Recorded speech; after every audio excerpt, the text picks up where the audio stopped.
কোনোদিন কাবাঘরের সামনে গেলে বা কোন আত্মীয় স্বজন গেলে বলবেন, কাবাঘর দেখার সাথে সাথে প্রথম যখন কালো অংশটা চোখে পড়বে, যখন আপনি মসজিদে হেরমের গেট দিয়ে ঢুকবেন, যখন ওই Fahad gate, King Fahad gate আছে, যখন ঢুকবেন অনেক দূর থেকে কালো কালো কাবাঘরের একটু একটু দৃশ্য ভেসে উঠবে চোখের সামনে।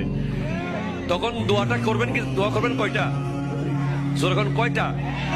একটা দোয়াই কবুল হবে দেখার সাথে সাথে। কাবা ঘর দেখার সাথে সাথে প্রথম যে দোয়াটা করবেন ওটা কবুল করবেন কে? এখন শিখে নেন, অনেক মানুষ জানেন না হিকমত। আপনি একটা দোয়া করবেন, একটাই শেষ, একটা সুযোগ পাবেন আপনি, কিন্তু আপনি এমন এক দোয়া করবেন যেন যতদিন ওখানে থাকেন প্রত্যেক দোয়া কবুল হয়ে যায়। এই হিকমতি দোয়াটা শিখে নেন। আপনি বলবেন, আল্লাহ আমি 10, 12, 15 যতদিন এখানে থাকবো, যতগুলো দোয়া করব সব কবুল করে নিয়েন।